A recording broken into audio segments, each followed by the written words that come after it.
welcome back to the show. What were you just saying, Mike? Nothing. We were just talking about men's grooming.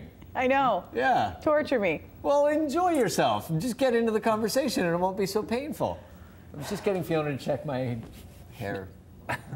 Anyway, Dr. Duncan Miller joining us, talking about all things medical-like, eh? How are you, Duncan? Nice to see you. I'm super, thanks. Now, we always like to give you a subject, of course, so we have something to talk about other than male grooming. Today, nothing wrong with sleep disorders. Sleep disorders. How massive big a problem is this in sort of modern culture?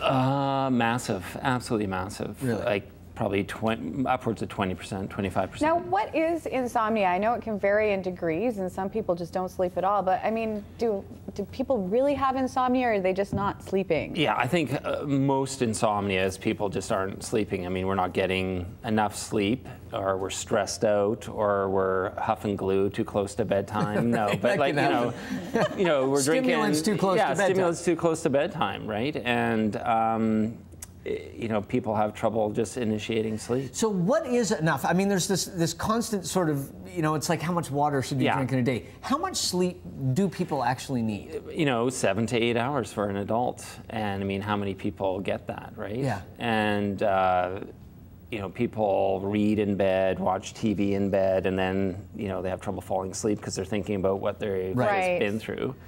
And bed should really just be for sleep or Greco-Roman wrestling, you know? Whatever you do. Exactly. Now, what is sleep apnea, and how does that play into insomnia and sleep disorders? Sleep apnea is the most common sleep disorder, and it's basically, I don't know if you've ever shared a bed with somebody who sounds like a Husqvarna, right? My dad actually has severe sleep apnea, you know, and when we used to go away on family holidays, if you were anywhere near him in the hotel, it was horrendous. I mean, yeah, so there's like, you know, Olympic-style snoring, but it's when people stop breathing, right? And yeah, they do that. Yeah.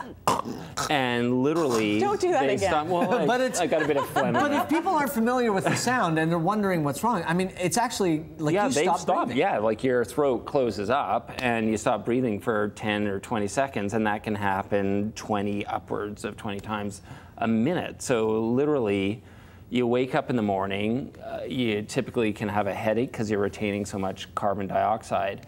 But the real problem is, like, people like that are at huge risk, like 5 times the risk of having a serious car accident, for example. Like, and then there's heart disease, diabetes, and other things that put them at risk. Just from being tired? Yeah, just from being rat-ass tired. Right? Really? Yeah. Rat-ass is the medical term. Yeah, that is the medical term. How do you assess sleep disorders? I mean, if someone comes to you and says, I don't feel like I'm getting enough sleep, I mean, obviously, there's sort of degrees of intervention. There's degrees of intervention, Where right? Do you usually start with people? Just like a good history, just talking to them what their sleep habits are like. And, you know, you'd be amazed how many people have coffee or tea after dinner and then complain about their sleep. Right. You know, sometimes it's because little old men have prostates the size of grapefruits and they're up every, you know, few hours tinkling.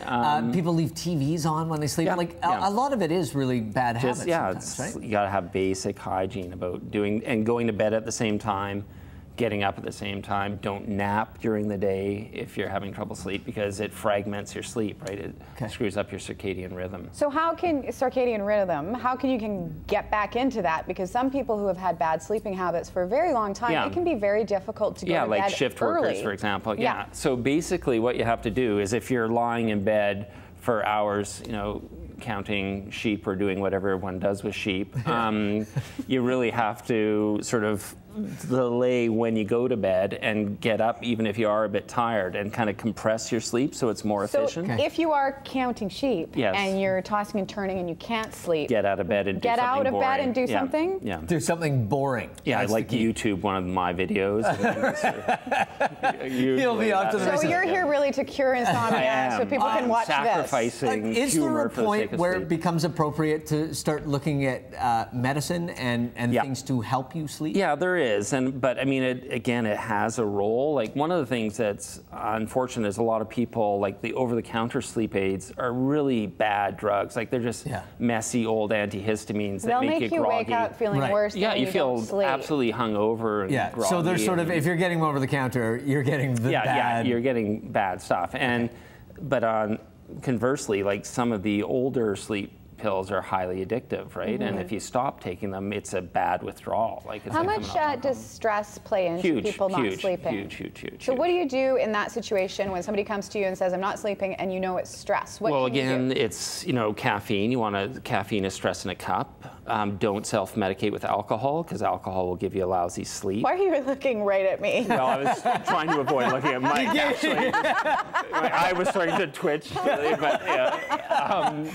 And then... I was actually offended that you were significantly avoiding me because I knew. So no alcohol, no coffee. Yeah, and also try to get your exercise earlier in the day, because exercise helps stress, but if you do it right before you go to bed, often You'll you be all get geared up. re-energized. And what yeah. about eating dinner? Should you Exactly. eat it earlier? Good question. You want to eat earlier. You don't want to go to bed with a big, rack of lamb in your stomach, because you're not going to be sleeping too well. That's one thing I've noticed. Dreaming, because one thing that Mike's wife and I have in common are waking dreams, chronic nightmares about you. Yeah, cold sweats. But how do dreams play into your sleep? I'm dreaming there was a carpet on me. What? I think it's always a good thing when people have a big, good dream, because that means you're really getting good, deep sleep. Okay.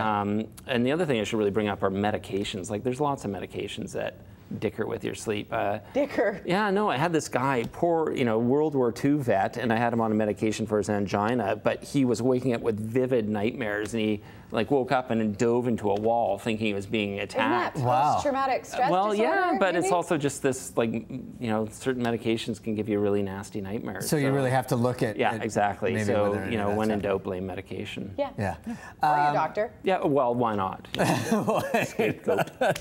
Anything else you want to cover with sleep? I mean, it is such a. I just think we're just not getting enough, and I think the big thing is keep your bedtime as boring as possible, your bedtime routine, other than the wrestling aspect. But you know what's interesting, actually, because I had this discussion with someone who has young children as well, is teaching your kids good sleep habits as well, and sort of passing it on to the next. Well, the old Ferber, trying to encourage children to be able to settle themselves, as opposed to Chinese water torture, needing something. Getting up and yeah. All right. Pass Good it on stuff. to the next Thank generation. you, Dr. Duncan. I will no longer be using alcohol to get myself to sleep. Don't Right, look Fiona? at me, you dirty little pervert. I'm tired of it. Enough. We're going to take a break.